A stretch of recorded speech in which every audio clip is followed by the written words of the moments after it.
I request our chief guest of today's occasion, Dr. A.K. Singh, to please address the gathering for the memorial lecture.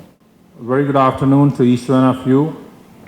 The most Honorable Vice Chancellor of the University, Professor Praveen Rao. We have a number of distinguished members on the dais. Now they are off the dais in the front row. Dr. Sudha Rani, Director Extension, Dr. Anil Kumar, Farm and Rural Science Foundation, Dr. Eram Raju, Dr. K. Ravindra Rao, you just heard about from him, Dr. Vijay Khadar, and I can see known faces and figures in the audience, the students, ladies and gentlemen, distinguished faculty of the university. It's indeed a matter of great pleasure and privilege and honor for me to deliver this prestigious Raghottam Reddy Memorial Lecture. A man, a lot has been said about him. When I look at his photographs, I am reminded of Dr. Benjamin Pierre-Paul. What Dr. Paul did for IRI and Indian agriculture. Indeed, in similar manner, Sri Raghottam Reddy has contributed to the state agriculture, a farmer and reformer, to the education. And why I made a comparison with Dr. Paul in terms of philosophy and philanthropy, Dr. Paul donated his property in Haush Khas, which is today into several millions, and also a house in Simla at a very prime location, both the properties and also movable properties to IARI. His paintings that he owned, 13 paintings of Rory Fredericks, each painting is worth 5 crores. They were donated, they are placed in IRI library. Likewise, Sri Raghottam Reddy, as it was said, 151 acres of land, orchard, it was given by him to this university for a noble cause for promoting agriculture and agriculture education in the country. I salute to this great soul, and I once again express my gratitude to the University Authority for giving me this opportunity. The topic which I have chosen for today's presentation is about technological innovations for future farming. And this is a very vast topic. It may not be possible for me to cover all the essential ingredients of it, but I will try to touch upon it, and also realizing the fact that the audience is very heterogeneous. We have students from bachelor to PhD and faculty members, specialized people. I will try to be as simple as possible without getting into too much of scientific complexity of each topics, but the relevance for farmers and the farming society is what I am going to talk about. We know that India has done pretty well in terms of food grain production since independence. Almost 6 times increase in food grain production, 4.5 times increase in productivity. You don't see much increase in area, but because of the research intensive efforts, the productivity has improved, and that's how we have got 6 times increase in production. But the population has increased 3.7 times, and in spite of that, the government had enough food grain in the buffer to provide free ration to 80 crores people for last 1 year during COVID period. So all thanks and salute to agricultural scientists and the farmers of the country who have been able to fill the godowns of the country, so that in the hours of need, we are able to provide foods to those who need it, not only within country, also outside country. First time India has touched the wheat export of more than 7 million tons. Rice export has ever gone to 18 million tons. It has never been so high, including 13 million tons of non-basmati and the rest basmati. The value terms, the rice export itself is about 67,000 crores. So those are things to cherish about. But the matter of concern is about the edible oil. And if you look at the scenario of edible oil in the country, we have been importing substantial amount, about 71,000 crores worth edible oil was imported in 1920, which increased to 1,17,000 crores. You can see the quantity remains the same, about 13 million tons of edible oil, but the value has gone up. So this is a huge import bill that is there on the nation, and that is where when Honorable Prime Minister says that we have to become Atmanirbhar, this is one area where Atmanirbharta is extremely important, and all those who are concerned, all stakeholders have to put their mind together. Likewise, the second commodity where we have an import bill is that of pulses. We have done fairly well from 2014-15 onward. When we were producing 17 million tons of pulses, we have gone to as high as 26.97 million tons, but still we are importing about 3 million tons of pulses worth 10,000 crores. So 10,000 crores of pulses and 1,17,000 crores of edible oil. If you put this together, then if you look at the import bill, what we are exporting is worth 50 billion US dollar agricultural produce today, and what we are importing is $32 billion. And out of this $32 billion, the major share is for edible oil and the pulses. These are the two commodities where I think a lot is required to be done, and the states like Telangana has to play a very, very important role. Now, if we look at the challenges that are ahead, we are expected to be 1.64 billion people in the country by, say, 2050, and this would require about 333 million tons of food grain. So this is one challenge, and challenge in the constraints posed by depleting natural resources, yield ceilings in many major crops that have reached, and then sustained food and nutritional security. How do we meet these challenges? And that is where the technological innovations are very, very important.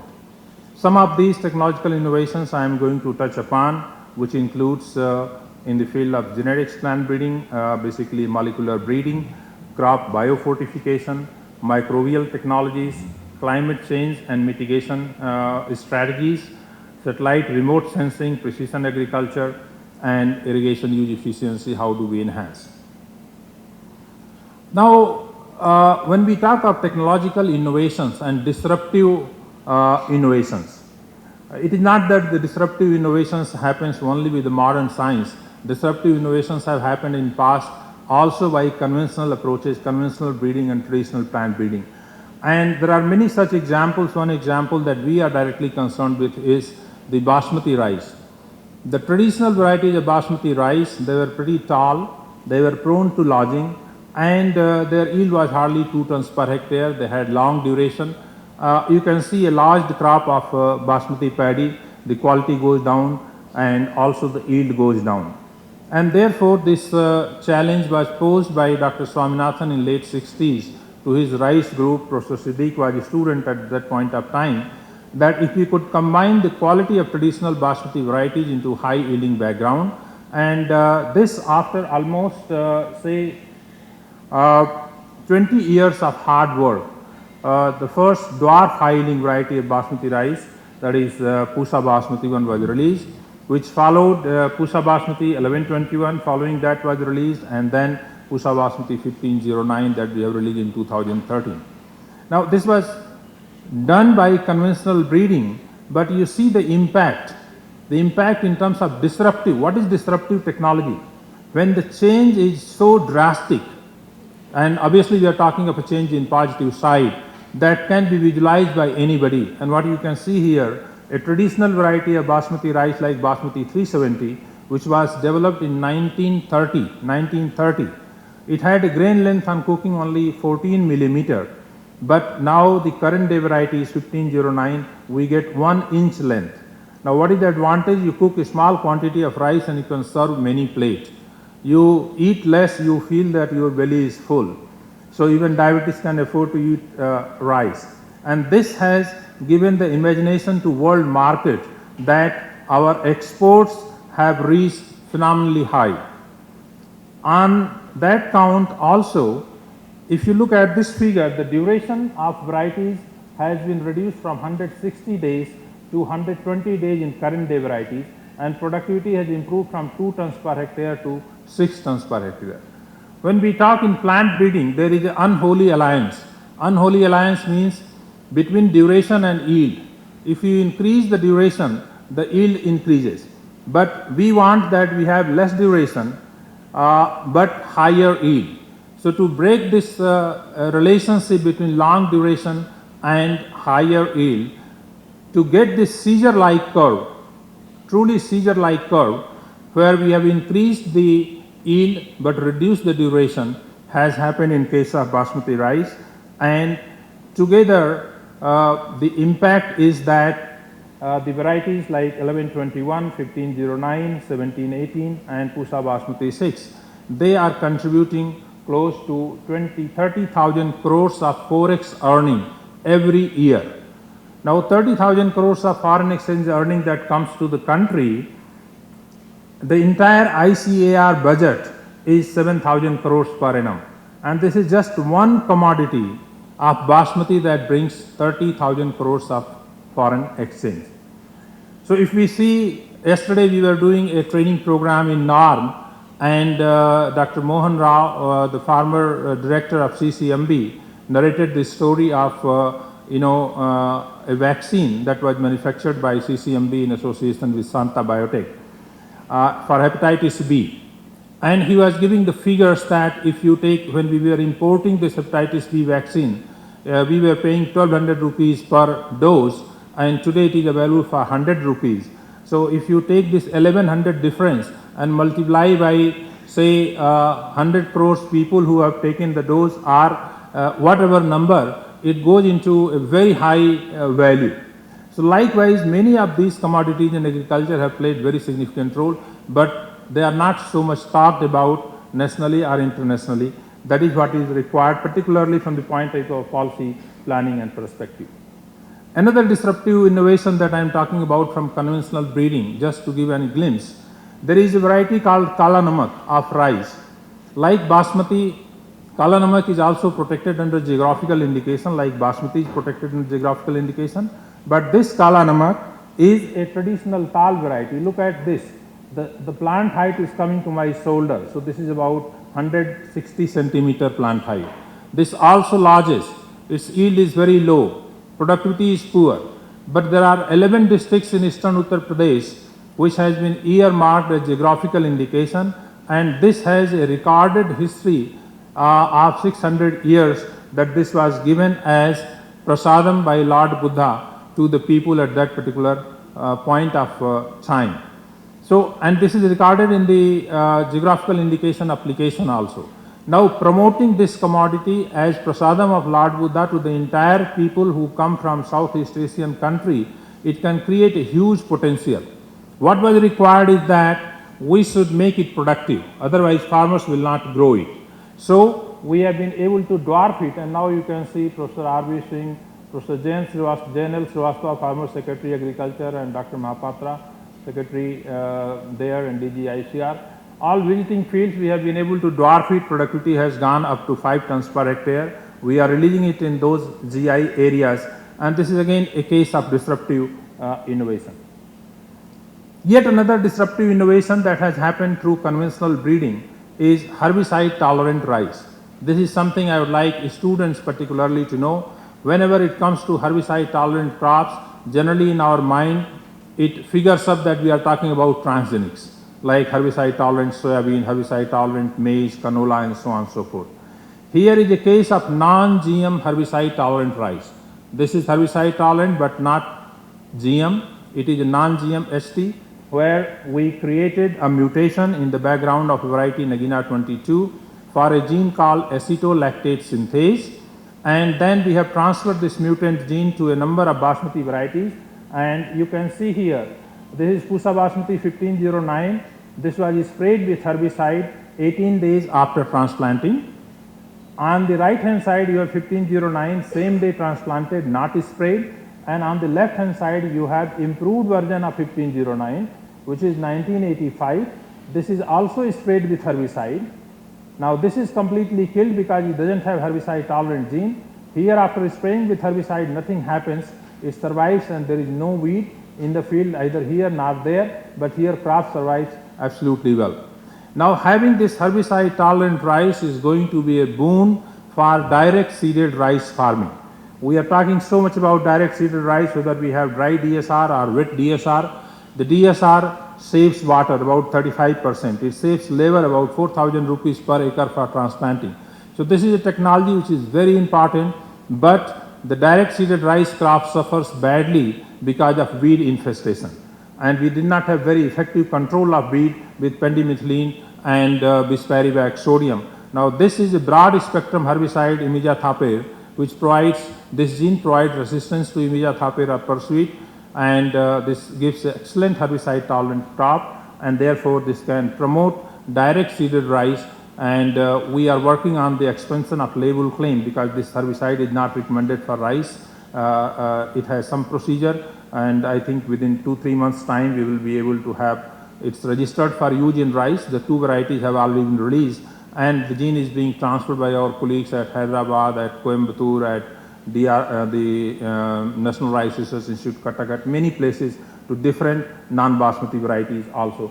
So this is going to be a big breakthrough. A large number of private sector industries, Corteva, Monsanto, DuPont, they all have approached us, Nuzibidu and Bioseed, Mahiko, to share the technology, and we are working out the mechanism by which we can go for trade licensing and also generate resources for the institutions so that we can sustain our research program.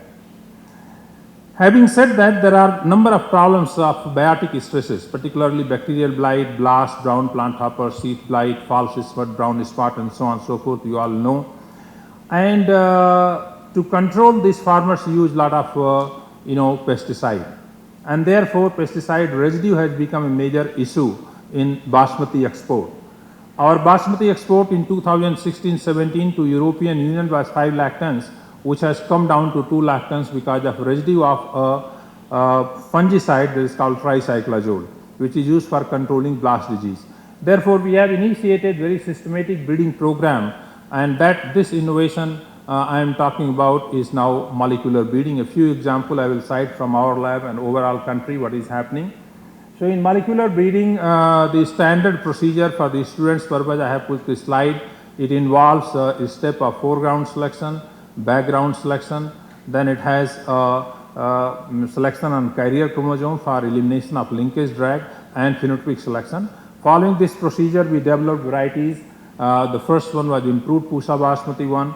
Then 1121, we have incorporated 2 genes for bacterial blight, XA13, XA21, and this was released as Pusa Basmati 1718. This variety is now grown in 2 lakh hectare area, replacing Pusa Basmati 1121. Yet another variety, Pusa Basmati 1401, has been incorporated with XA13, XA21, and 1728 was released. You see this crop, our colleague and director then, Dr. A.K. Singh, I took him to visit some farmers' field, and this is a crop of Pusa Basmati 1401 at penkill formation stage, and neck blast has come.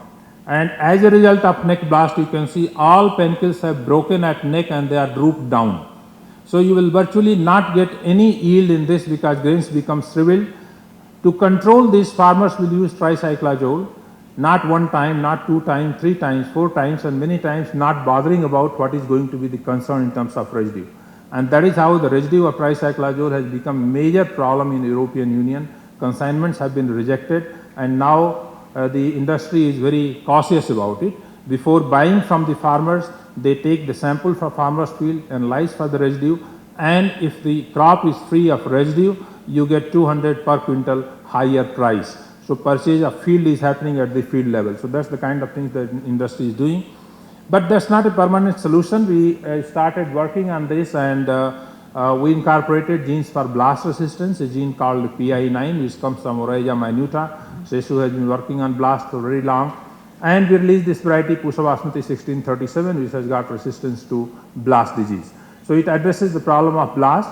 And likewise, this year, we have come out with 3 new varieties, and these are improvement of our old varieties, and they carry genes for bacterial blight, 2 genes, and 2 genes for blast resistance.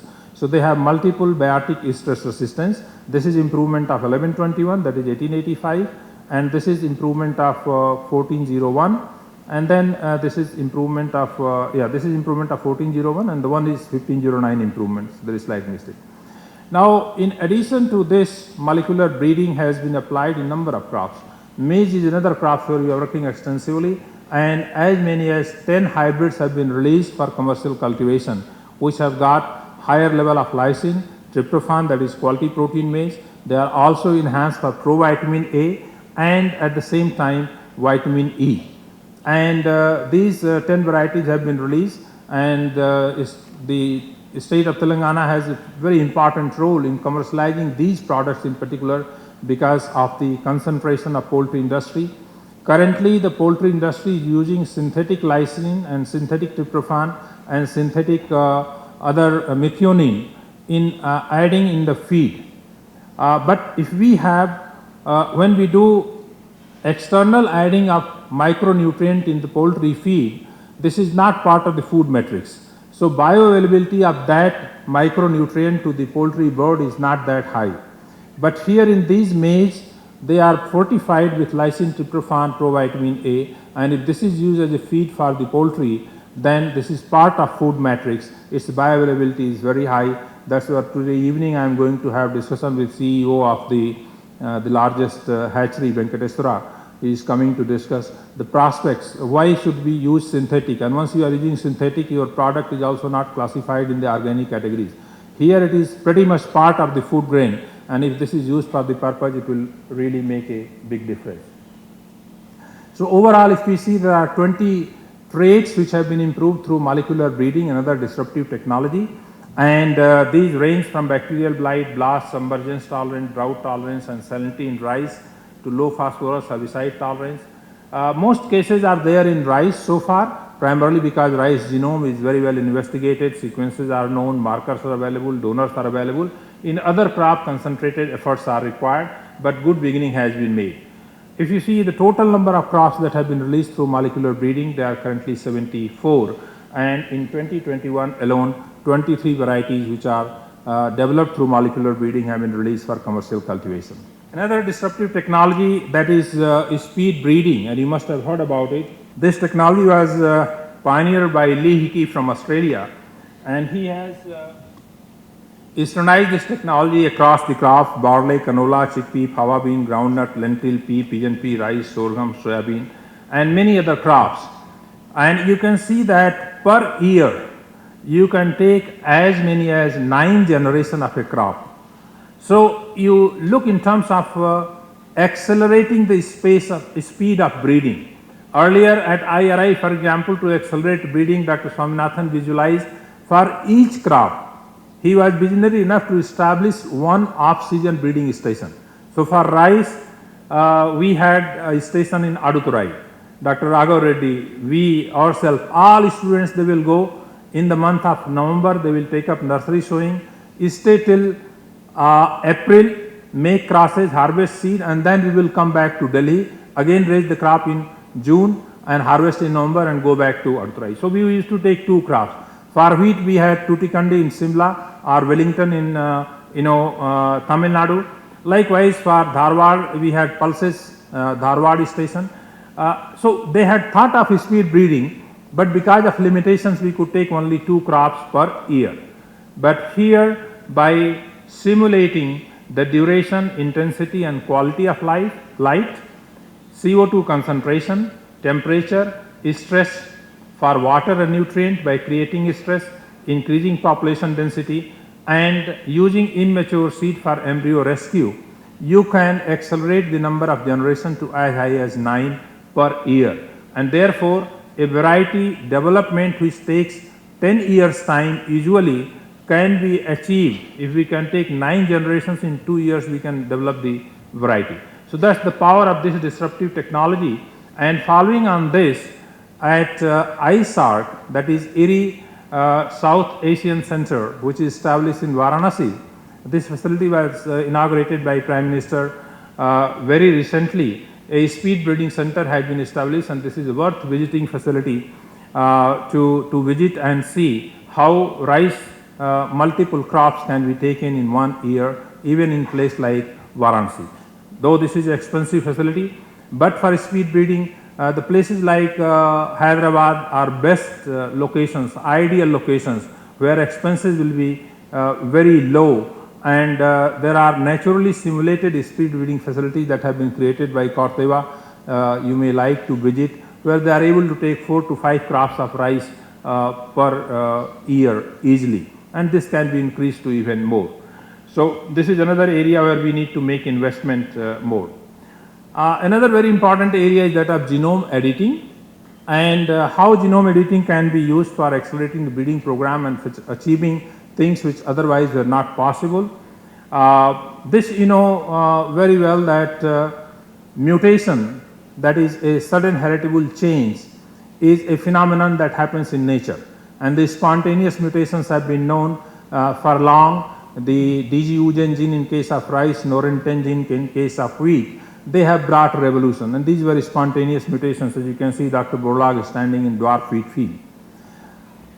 There are external factors in environment, it can be radiation, etc., which can cause change in the genetic architecture, and you can get alternate form of a gene created.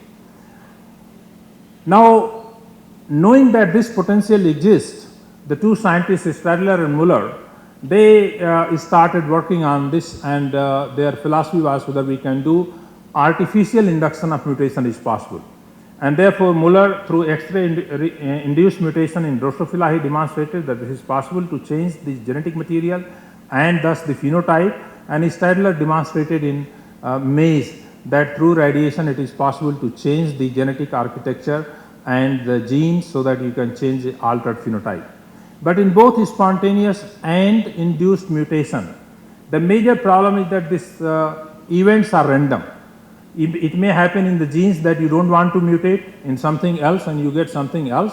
So that randomness has been a major problem. And second problem has been the frequency of mutation is very low, 10 to the power minus 3 to 10 to the power 6 in case of a spontaneous mutation. And since then, the time of Stadler Muller, the molecular geneticists and geneticists have always been thinking, if we can make mutation a targeted approach, site directed mutagenesis or precise mutagenesis tool, if we can make it and we can change the gene that we want, and that is what was possible by these two ladies who got Nobel Prize in chemistry in 2020 for discovering the CRISPR-Cas9 genome editing tools, where you can alter a gene that you want selectively without creating the random changes in the genome. Now, since then this technology has been deployed in number of cases, and you have products like non-browning mushroom. You see, you buy mushroom from the market and keep it for 2 days, 3 days, it turns brown.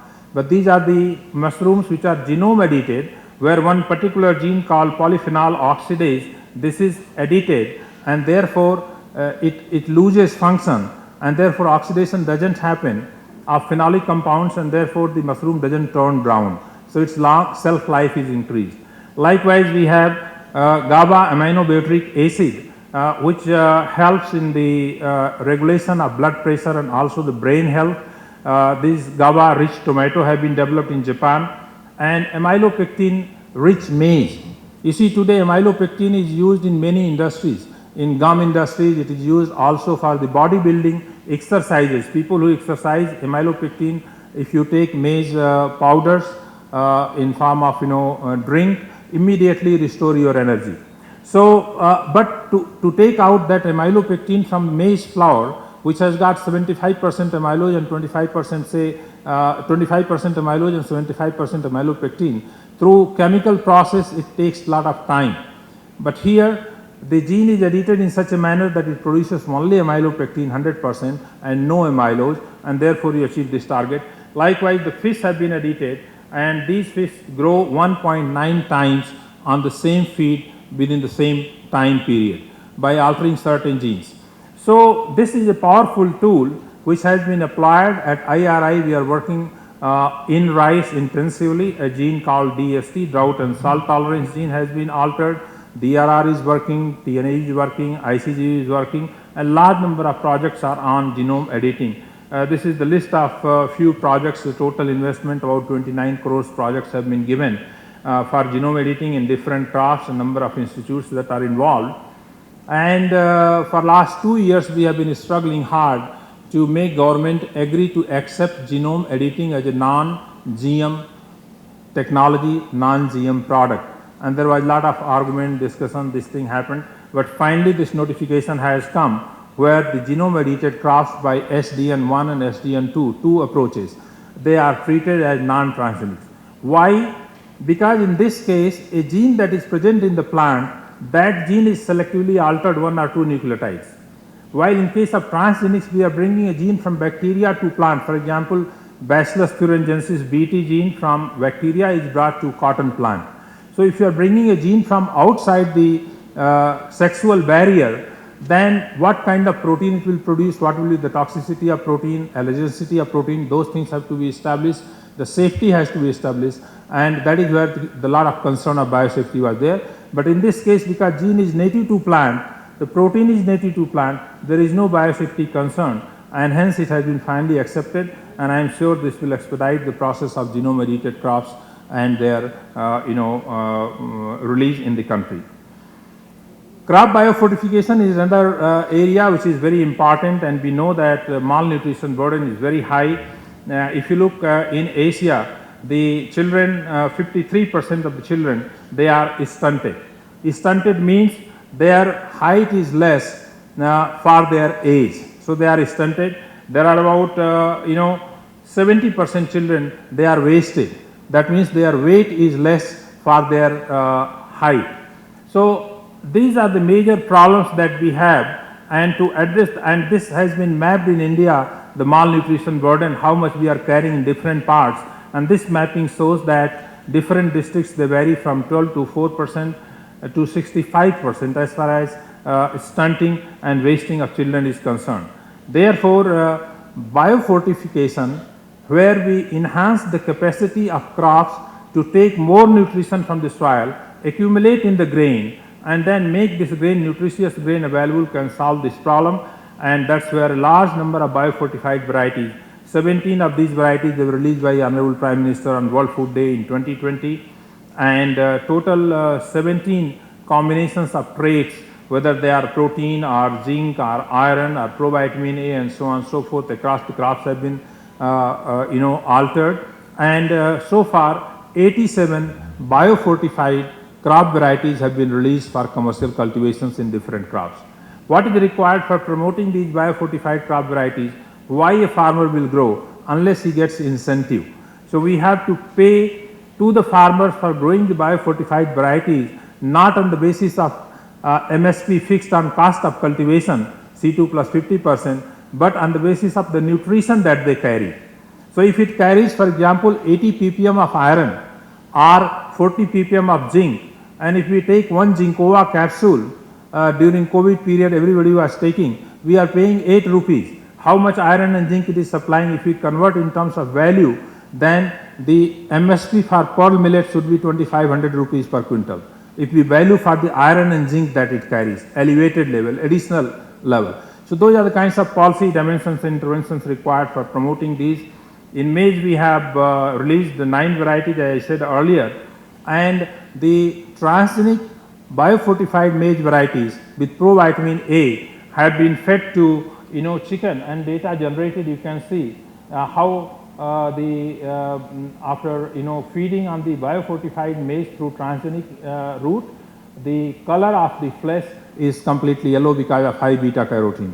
Also the beak, etc., you can find yellowless here, and the level of provitamin A is 3.09 ppm in the egg yolk, and so on, you can find the clear difference. So these advantages are very well established, and the poultry meat quality and also the egg quality can be improved through biofortified crops if biofortified maize is used as a poultry feed. Golden rice was another area we have been working on almost 12 years. So far, we have not been able to release commercial varieties. Philippines has released varieties, and I think we need to restart in this particular area. This is the line that we converted at IRI. This is Swarna, and Swarna was converted with provitamin A trait, a high level of beta carotene in this. It is as golden as the gold, you can see the color. So exactly it matches with that very high level of beta carotene that was expressed in these lines. Coming to some of the technologies in natural resource management, which is very important. I think I have some 10 minutes time, maybe another 10 minutes I will complete. Drone and its use for remote sensing application.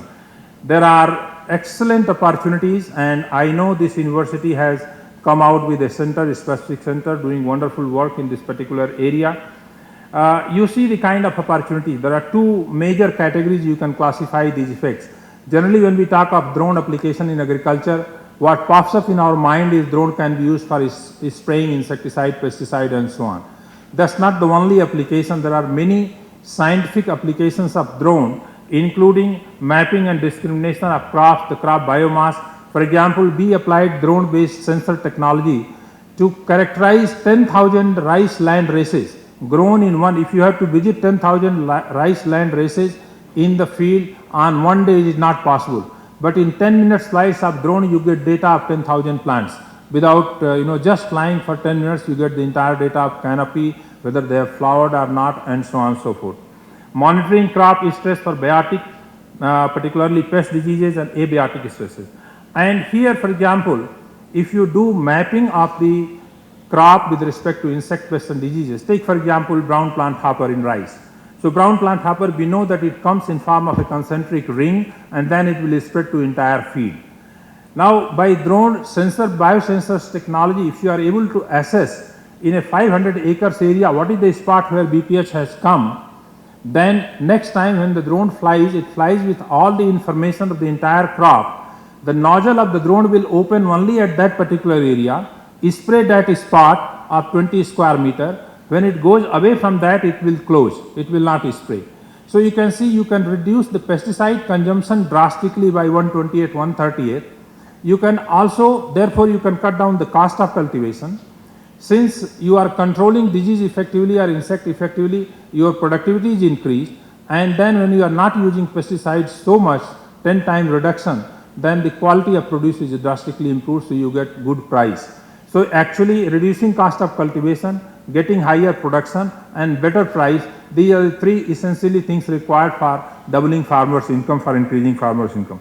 So that's the potential the technology has, and also high throughput field phenotyping for breeding application, mapping soil fertility, and I will come to that slide again. And then drone can be used as a air robot for agri input application, whether it is a variable rate technology for application of pesticide, herbicide, liquid fertilizer, nano urea for example. If nano urea is to be applied, even in the field if you have site specific variation, those where you have deficiency of nitrogen you spray, where you don't have you don't spray, and that nozzle of the drone should operate based on sensor and the data that is fed to drone.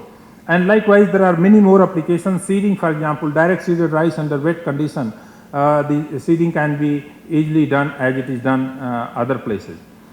So another major challenge is generating the soil health card.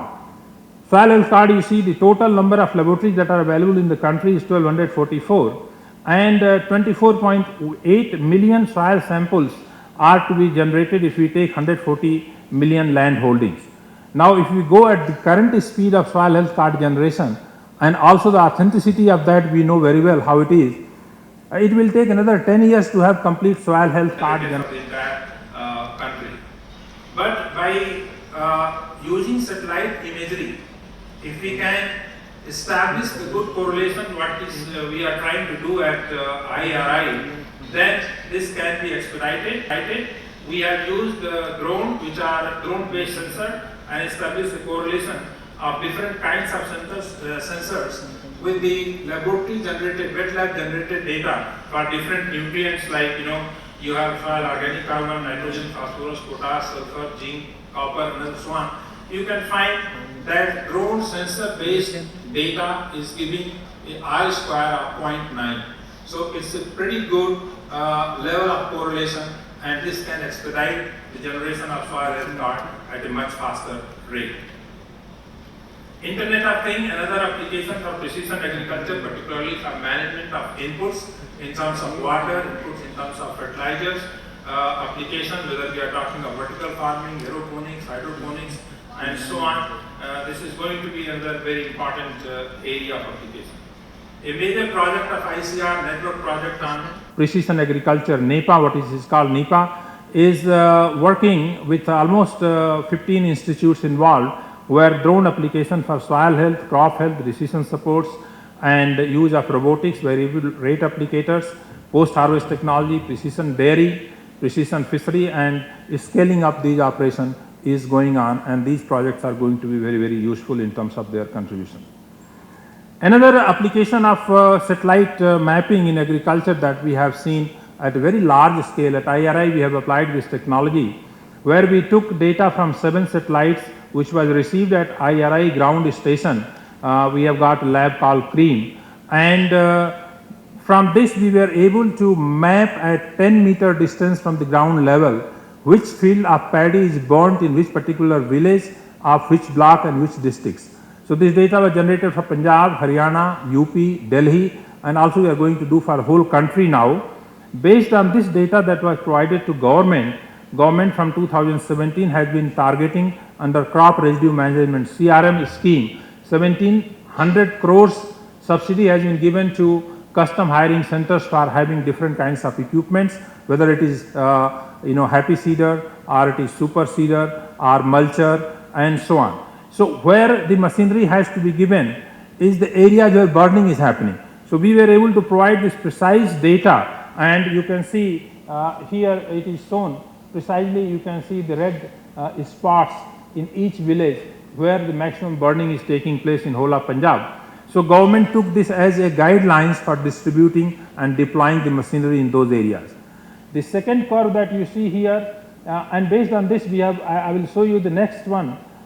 This daily we have been mapping the total number of spots were almost 1,23,379.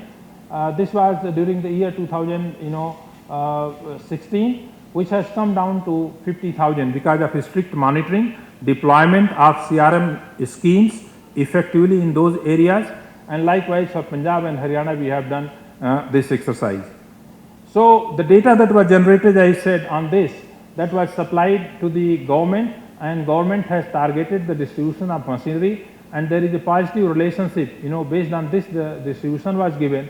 And the second graph you can see those areas, the rice burnt area 1000 hectares and number of equipments per 1000 rice area distributed, and you can see there is a clear relationship where maximum equipments have gone, the burning has drastically reduced. So this is a post implementation monitoring through satellite imaging sitting in IRI lab for the entire Punjab, Haryana, Western UP and Delhi we have done and supported government by this scheme. Another very important application is promoting the good agriculture, regenerative agricultural practices through carbon farming, carbon credit. So this is a very important area, and we have done a tie-up with a company called Grow Indigo. Grow Indigo is a joint venture of Indigo from USA and Mexico. So Grow Indigo is a platform. It has created on this platform the farmers who are adopting regenerative agricultural practices, they can register, and the companies or buyers of carbon credit can also register. Who will buy the carbon credits? For example, there are many industries, aviation industry for example, if a plane has to fly, it has to burn fuel, it has to create pollution. A fertilizer industry has to create pollution for producing fertilizers, and therefore it is obligatory on part of this industry to reduce their carbon footprint. From their own business they cannot reduce, but they can buy the carbon credit from others, and if farmers can generate carbon credit which can be purchased by these companies, for which farmers can get money, then you incentivize farmers to get carbon credit, and carbon farming in next 10 years is going to emerge out, and carbon trading as an export commodity is going to emerge out as a major export commodity from India, where farmers will get huge benefit.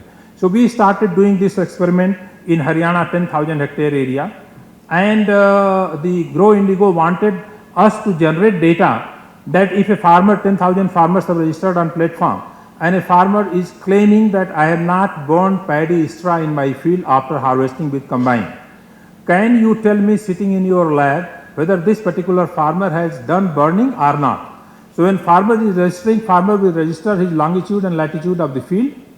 With the same longitude, latitude, we can go for satellite imaging of that spot, and we can check whether the farmer has done burning or not. So it is not only for burning, even if farmer has done direct seeded rice, if a farmer has done super seeder, if a farmer has done happy seeder, all these activities can be precisely mapped and verified. Therefore, the person who is investing in this is not cheated.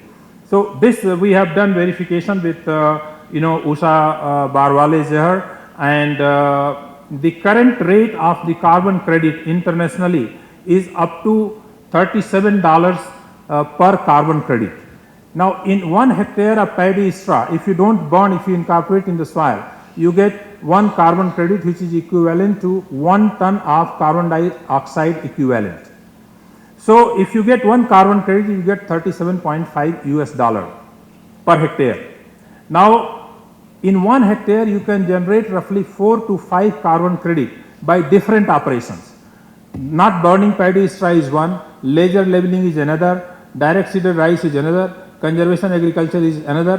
So, all these practices, like we have listed: residue incorporation, direct seeded rice, conservation agriculture, laser leveling, alternative cropping pattern, micro irrigation, use of biologicals, etc., they all qualify to be rated as regenerative agricultural practices, which will help restore environment, and for that farmers can be paid. And if a farmer generates 5 carbon credit, he will get around 15,000 rupees per hectare.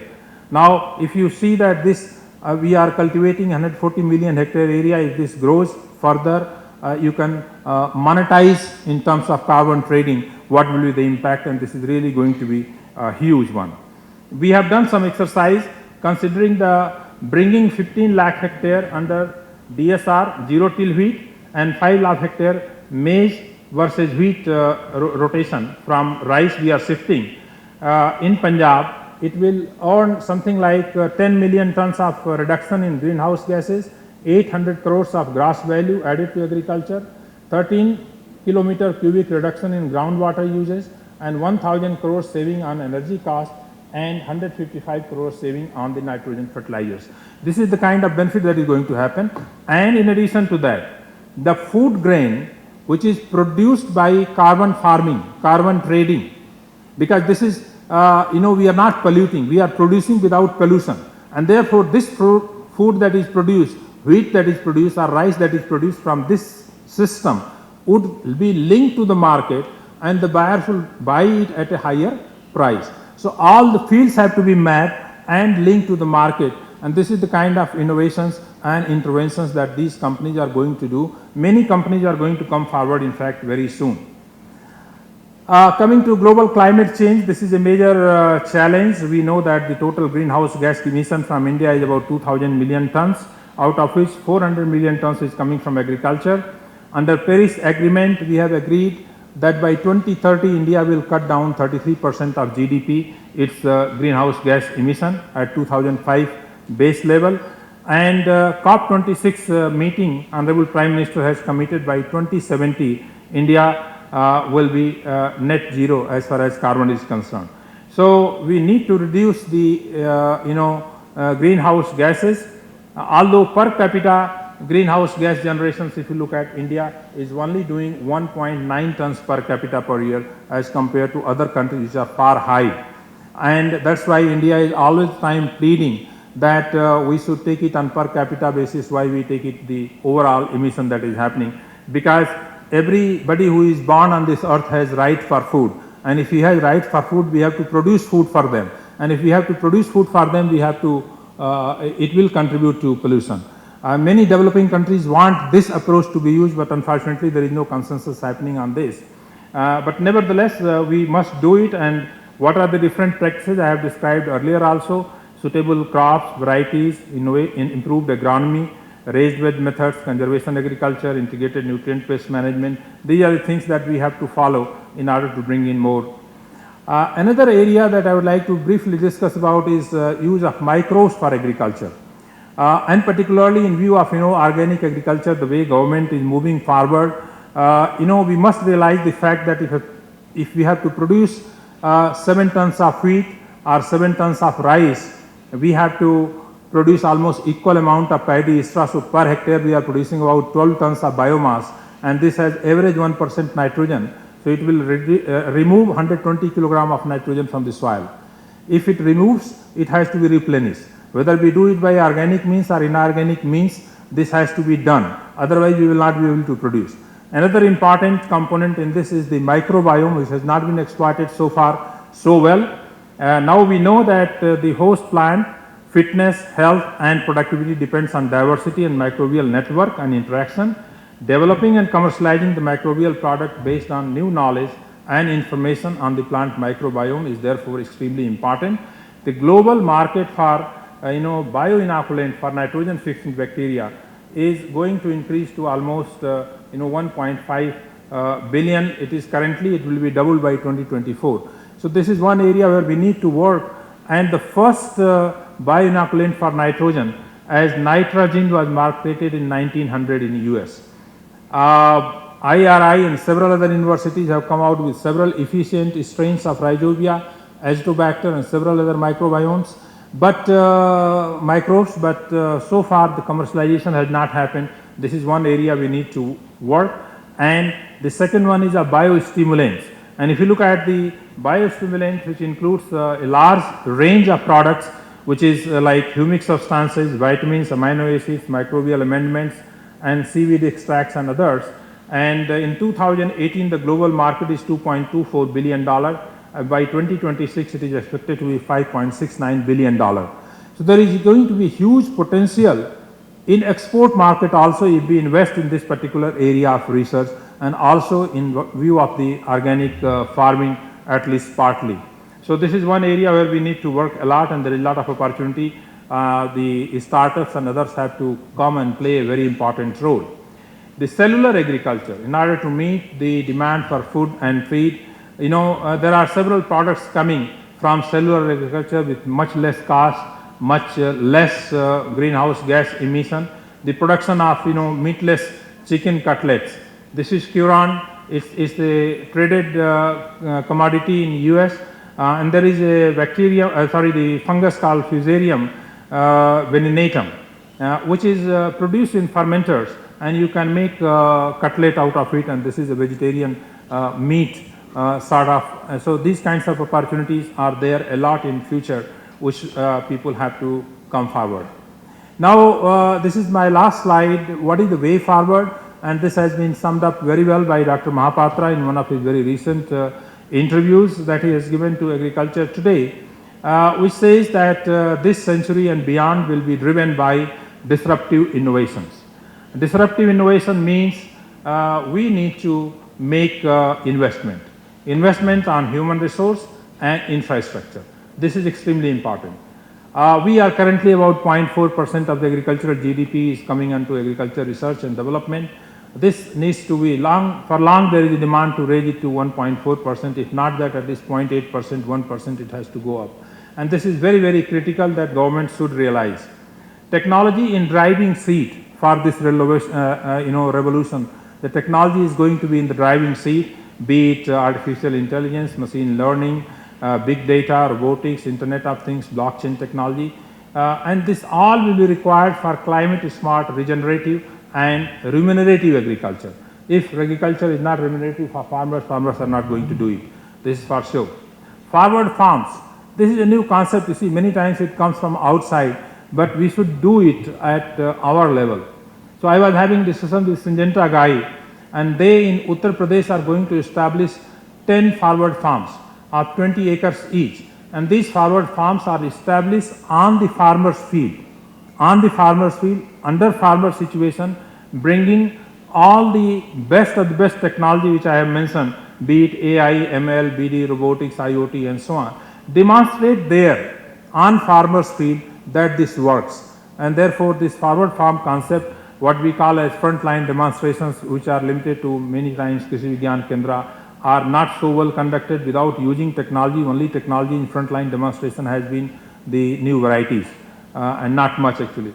So this is one area where we need to really invest. Addressing hidden hunger, where we need to mainstream biofortified crops and create nutrition literacy. Nutrition literacy is very, very important. We do not know, even the most educated people, for example, take all those sitting in this hall, how much literate we are about nutrition, how much we know about nutrition. How many calories you have taken in the morning, you don't know. Nobody knows. You may have taken 2 dosa, 3 dosa, as long as your belly is not filled, you will eat and then come. So If educated people are so illiterate about nutrition, think about people who are not literate. They would not know. So the importance of nutrition for good health, I say malnutrition is one thing, but malnutrition, MALL, which has come every 10 meters, 20 meters in Hyderabad, you will find, whether it is what is called MACD or it is KFC or other things have mushroomed like anything. So this malnutrition is creating severe problem. Equal number of people who are overweight and unhealthy, they also need to be educated. Then of course all this is essential. We need to meet the sustainable development goals which are before us. We have missed the bus. 12 out of 17 sustainable development goals are directly related to agriculture, where a lot needs to be done, and collectively it is possible to do. I would like to acknowledge my colleague Firoz Hussain, R.N. Sahu, Naresh Sura, Vinay Sahgal and Ramakrishna and D.K. Singh for providing input for this lecture, and thank you each one of you in this hall for your patient hearing, and I am extremely grateful to the University Administration, particularly the Honorable Vice Chancellor Professor Praveen Rao for giving me this opportunity. I feel so privileged and humbled and honored in joining the all the very big names which we have read who have delivered this lecture in past. Thank you so much.